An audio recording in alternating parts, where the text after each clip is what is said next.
Hello friends, property लेन then .com channel पे मैं भूपेंद्र सहवाग आपका वेलकम करता हूँ। आज रियल एस्टेट अपडेट का हमारा 30th एपिसोड है, यानी 30वां एपिसोड हम आज आपके लिए लेके आए हैं। आप लोगों को ये बहुत पसंद आ रहा है, तो उसी से हमारा उत्साह बना हुआ है और हम मोटिवेट हो रहे हैं। आपको लगातार रियल एस्टेट की अपडेट हम देते रहते हैं इन एपिसोड के माध्यम से। तो बिना किसी देरी के आज का हम अपना एपिसोड शुरू कर लेते हैं। आगे बढ़ने से पहले सिर्फ यही कहूँगा मैं आपसे कि अगर आप लंबा एपिसोड नहीं देखना चाहते तो हम शॉर्ट्स भी बनाते हैं, आप उनको जाके देख सकते हैं। उसमें भी आपको रियल एस्टेट की अपडेट मिल जाएगी। और जो आराम से बैठ के पूरे इंडिया में कहाँ पर रियल एस्टेट में क्या चल रहा है वो देखना चाहते हैं इत्मीनान से, 15 से 20 मिनट जिनके पास है वो हमारे इस वीडियो को एंजॉय कर सकते हैं। तो सबसे पहले सबसे बड़ी अपडेट मैं आपके लिए लेके आया हूँ।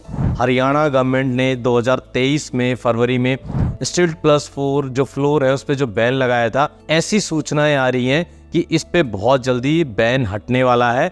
नई नोटिफिकेशन के साथ, नई गाइडलाइंस के साथ गवर्नमेंट बहुत जल्दी इस पे कुछ अनाउंसमेंट करने वाली है। तो हम अगली अपडेट पे अपने बढ़ लेते हैं।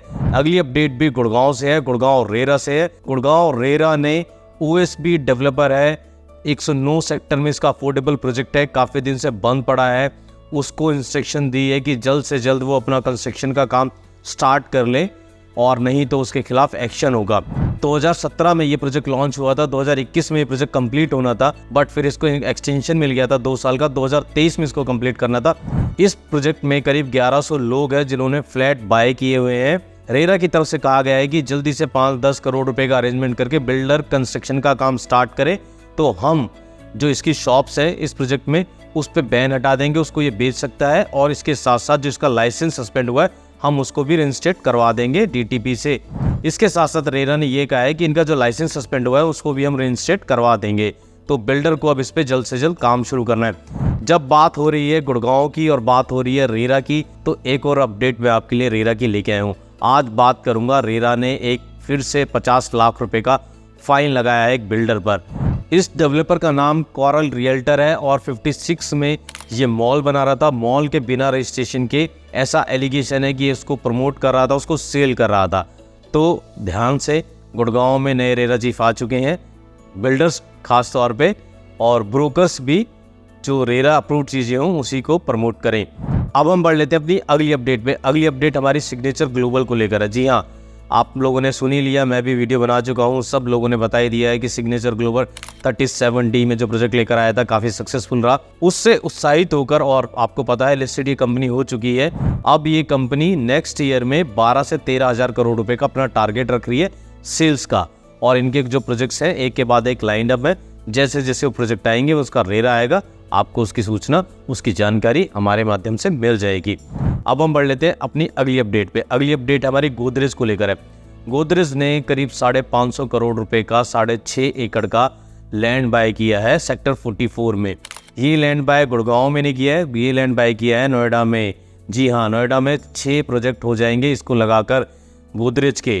गोदरेज इस लैंड पे जो प्रोजेक्ट लेकर आएगा उससे करीब 3000 करोड़ रुपए का रेवेन्यू जनरेट होगा, ऐसा गोदरेज ने अनुमान लगाया है। और इसके साथ साथ गोदरेज ने जो नेक्स्ट ईयर है उसमें 15 से 20 हज़ार करोड़ रुपए की सेल का टारगेट रखा है।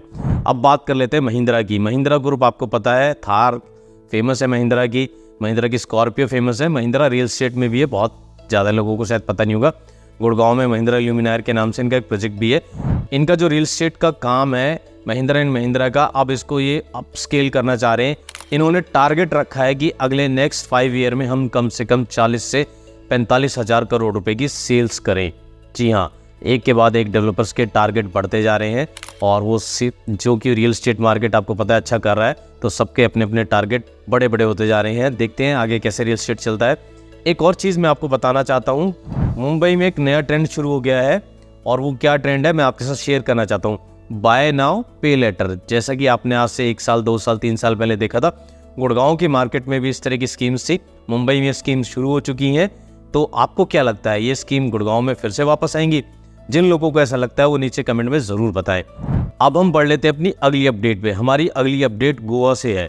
जी हाँ, गोवा में मनोहर पर्रिकर जो हमारे एक्स डिफेंस मिनिस्टर रहे हैं स्वर्गीय, उनके नाम पे एक एयरपोर्ट बन रहा है, नया एयरपोर्ट बन रहा है। उस वजह से उस एरिया में काफ़ी रियल एस्टेट अच्छा करा है। गुड़गांव के कई ब्रोकर्स, इवन गुड़गांव में जो ब्रोकर्स थे वो डेवलपर बन गए, वहाँ पे उन्होंने लैंड बाय कर लिए, वहाँ पे उनके प्रोजेक्ट्स आ रहे हैं। सिर्फ इंडिया में रहने वाले लोग ही नहीं, खासतौर पे north India, south India, central India के लोग ही नहीं गोवा में प्रॉपर्टी बाय कर रहे हैं, बल्कि एनआरआईज भी बड़ी संख्या में गोवा में प्रॉपर्टी बाय कर रहे हैं। इसका मैं एक आपको एग्जांपल देता हूँ। मेरी कई बार किसी एनआरआई से बात होती है तो वो बताते हैं वो गोवा में है। बहुत सारे एनआरआईज ऐसे हैं जो अपने सेकंड होम को गोवा के तौर पे चूज़ कर रहे हैं। ऐसी संख्या काफ़ी ज़्यादा है। तो मेरी जब उनसे बात होती है तो मैं उनसे पूछता हूँ कहाँ पे आप छुट्टी मना रहे हैं, तो उनका कहना होता है हम गोवा आए हुए हैं, जबकि वो रहने वाले नॉर्थ इंडिया, कोई जयपुर से, कोई चंडीगढ़ से, बट वो छुट्टी मनाने गोवा आते हैं, छुट्टी मना के गोवा से ही वापस लौट जाते हैं। तो सिर्फ एनआरआईज ही नहीं, हमारे नॉर्थ इंडिया के लोग भी काफ़ी इन्वेस्टमेंट कर रहे हैं गोवा में। आप अगर चाहते हैं कि हम भी गोवा पे कुछ आपके लिए लेके आए तो नीचे कमेंट में ज़रूर लिखें गोवा। अगर हमें कुछ लगेगा कि वहाँ पर अच्छा कोई इन्वेस्टमेंट की अपॉर्चुनिटीज़ है तो हम आपके साथ ज़रूर उसको शेयर करेंगे। अगली अपडेट हमारी सुपरटेक को लेकर है। जी हाँ, सुपरटेक के जो चेयरमैन है वो जेल में बंद है और उनको दिल्ली हाई कोर्ट ने बेल देने से मना कर दिया है। दरअसल सुपरटेक डेवलपर पर दिल्ली, हरियाणा और उत्तर प्रदेश में करीब 26 एफआईआर दर्ज हैं। ईडी इन सब की जांच कर रही है। मनी लॉन्ड्रिंग से लेके बायर्स को टाइम पे उनके घर ना देने के इनके ऊपर आरोप है। तो इसके जो चेयरमैन थे अरोड़ा, मिस्टर अरोड़ा, उनको बेल देने से दिल्ली हाई कोर्ट ने मना कर दिया है। अब जब कोर्ट की बात हो रही है तो हम बात करेंगे मुंबई हाई कोर्ट की। मुंबई हाई कोर्ट का एक बहुत अच्छा फैसला है, आपके लिए बहुत ही जानकारी वाला है, बहुत ही इन्फॉर्मेटिव है, तो ज़रा ध्यान से सुनिए। मुंबई में एक डेवलपर था, मान के चलिए XYZ डेवलपर था। उसने जो बायर्स था उसको टाइम पे फ्लैट नहीं दिया। बायर्स चला गया रेरा में उसने कहा कि मुझे मेरे पैसे वापस दो। तो रेरा के बाद उसको वहाँ से राहत नहीं मिली, वो हाई कोर्ट चला गया। मुंबई हाई कोर्ट ने इसमें कहा है कि सिर्फ प्रमोटर ही नहीं बल्कि को प्रमोटर, अगर किसी भी डेवलपर किसी भी प्रोजेक्ट में या किसी भी कंपनी में कोई को प्रमोटर है वो भी लायबल होगा, उसको भी पैसा वापस करना पड़ेगा बायर्स का, चाहे उसको मॉनेटरी फ़ायदा हुआ है कि नहीं हुआ है, उसको जो बायर्स ने पैसा लगाया था उस प्रोजेक्ट में मिला हो ना मिला हो, बट उसको अगर पैसे वापस करने की बात आएगी बायर्स की तो को प्रमोटर्स को भी पैसे वापस करने पड़ेंगे। तो आपके लिए एक अच्छी इन्फॉर्मेशन है, आपको ध्यान में रखनी चाहिए। अब बात कर लेते हैं मुंबई रेरा की। मुंबई रेरा प्रोजेक्ट की ग्रेडिंग करेगा। ये ग्रेडिंग के लिए वो 4 पैरामीटर रखेगा, जिसमें एक पैरामीटर टेक्निकल है, एक पैरामीटर फाइनेंस का है, एक पैरामीटर ओवरऑल प्रोजेक्ट का जो व्यू है वो है, ओवरव्यू है प्रोजेक्ट का वो है, एक पैरामीटर और है। इन 4 पैरामीटर के आधार पर रेरा हर प्रोजेक्ट को ग्रेडिंग देगा, जिससे बायर एक सही फैसला ले सकेंगे उसकी ग्रेडिंग देखकर कि उस प्रोजेक्ट में उन्हें जाना चाहिए कि नहीं जाना चाहिए। मुझे लगता है कि मुंबई रेरा की इस इनिशिएटिव के बाद जो दूसरी रेरा अथॉरिटीज़ हैं उनको भी इस तरह का इनिशिएटिव लेना चाहिए। इससे बायर के जो राइट्स हैं वो सिक्योर होंगे और बायर्स एक इन्फॉर्म डिसीजन ले सकेंगे। सिर्फ जो यूट्यूबर्स हैं या सिर्फ जो सेल्स करते हैं या सिर्फ जो एडवर्टीजमेंट करते हैं उनकी इन्फॉर्मेशन के भरोसे नहीं रहेंगे, इंक्लूडिंग मी, मैं अपनी भी बात कर रहा हूँ। अब हम अपनी अगली अपडेट पे बढ़ते हैं। हमारी जो अगली अपडेट है हाई नेटवर्थ इंडियंस को लेकर है, जो सिर्फ दुबई में इन्वेस्टमेंट नहीं कर रहे बल्कि वो यूरोप में और अमेरिका में जो अलग अलग कंट्रीज़ है वहाँ भी इन्वेस्टमेंट कर रहे हैं और ये ग्राफ काफ़ी तेज़ी से बढ़ रहा है। अभी तक आपने देखा होगा कि काफ़ी इस तरह की अपडेट्स आती थी, इस तरह की काफ़ी न्यूज़ आती थी कि जो दुबई में इंडियंस से काफ़ी प्रॉपर्टी बाय कर रहे हैं, बट अब यूरोप और अमेरिका तक हमारे इंडियंस जो है वो प्रॉपर्टी बाय कर रहे हैं। अब इससे उलट चलते हैं, अब बात कर लेते हैं एनआरआईज़ की। जी हाँ, एनआरआईज़ बड़ी संख्या में इंडिया में प्रॉपर्टी बाय कर रहे हैं। 2022 से 2023 का हम कंपैरिजन करें तो 33% का ईयर ऑन ईयर एक राइज देखने को मिला है एनआरआईज़ ने जो प्रॉपर्टी इंडिया में इन्वेस्टमेंट की है। इसके पीछे कई रीज़न है। एक रीज़न बहुत बड़ा ये है कि बहुत सारे लोग अपने देश से, अपनी कंट्री से अटैचमेंट महसूस करते हैं, इसलिए वो इन्वेस्टमेंट अपने देश में करना चाहते हैं।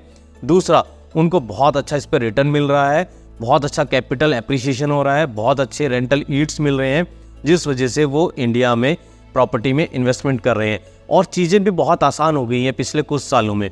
मान लीजिए आप एनआरआई हैं और आपको रेंट लेना है तो आपको पहले फ़ोन करना पड़ता था, उसको वो बैंक में जमा कराने जाता था आपका रेंट, फिर आपके पास रेंट आता था। अब सब कुछ डिजिटल हो चुका है, विद इन सेकेंड आपके पास आपका रेंट पहुंच जाएगा। इसके साथ साथ सीसीटीवी लगा देते हैं एनआरआईज़ अपनी प्रॉपर्टी पे देखने के लिए कि उनकी टेक केयर ठीक से हो रही है कि नहीं हो रही है। तो बहुत सारी टेक्नोलॉजी ने बहुत फ्रेंडली और बहुत अच्छा माहौल बना दिया एनआरआईज़ के लिए कि वो प्रॉपर्टी को न सिर्फ बाय कर रहे हैं बल्कि उसकी देख रेख भी अच्छे से करवा रहे हैं। गवर्नमेंट ऑफ इंडिया ने जो पब्लिक सेक्टर के बैंक्स हैं उनको कहा है कि जितने भी स्टॉल्ड प्रोजेक्ट हैं उनकी एक लिस्ट तैयार की जाए और साथ में देखा जाए कि जहाँ पर स्वामी फंड दिया गया है वो प्रोजेक्ट्स कैसे कर रहे हैं।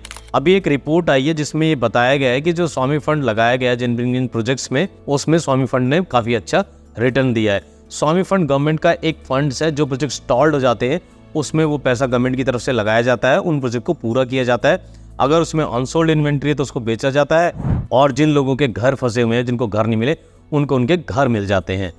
अब हम बात करते हैं टाटा की। टाटा ने बेंगलुरु में एक अपना प्लॉटिंग का प्रोजेक्ट है, उसको बहुत अच्छा सेल किया है और करीब 650 करोड़ रुपए की वहाँ से टाटा को सेल हुई है, और 650 ही प्लॉट थे जो टाटा ने फर्स्ट फेज में सारे के सारे सेल कर दिए। अब हम बढ़ लेते हैं अपनी अगली अपडेट पर। एक फॉरम है EPCF। इस फॉरम ने अर्बन हाउसिंग जो मिनिस्ट्री है उससे एक रिक्वेस्ट की है। उन्होंने कहा है कि जितनी भी पूरे इंडिया में रेरा अथॉरिटीज़ हैं उनकी एक जांच के लिए या उनको मॉनिटर करने के लिए अर्बन हाउसिंग जो मिनिस्ट्री है उसमें एक यूनिट एस्टेब्लिश की जाए और देखा जाए कि जो रेरा अथॉरिटीज़ हैं वो किस तरह से काम कर रही हैं। साथ में उनका ये भी कहना है कि बहुत जगह ऐसा भी है कि रेरा अथॉरिटीज़ के जो चेयरमैन और उसके नीचे जो मेंबर्स होते हैं उनकी जो पोस्ट है वो सालों सालों खाली पड़ी रहती है, और जिस वजह से बिल्डर मनमानी करते हैं। अगर एक यूनिट ऐसी बन जाएगी मिनिस्ट्री में तो वो इस चीज़ को वॉच रखेगी कहाँ पर रेरा अथॉरिटीज़ सही से काम कर रही हैं और कहाँ पर उसमें इम्प्रूवमेंट की ज़रूरत है। एक और अपडेट मैं आपको यहाँ पे दे रहा हूँ कि जब आप ये वीडियो देख रहे होंगे या तो द्वारका एक्सप्रेस का इनॉग्रेशन हो चुका होगा या होने वाला होगा। तो आज की रियल एस्टेट की अपडेट आपको कैसी लगी ज़रूर बताइएगा। आपको इसमें से कौन सी रियल एस्टेट की अपडेट सबसे अच्छी लगी कमेंट में ज़रूर लिखिएगा।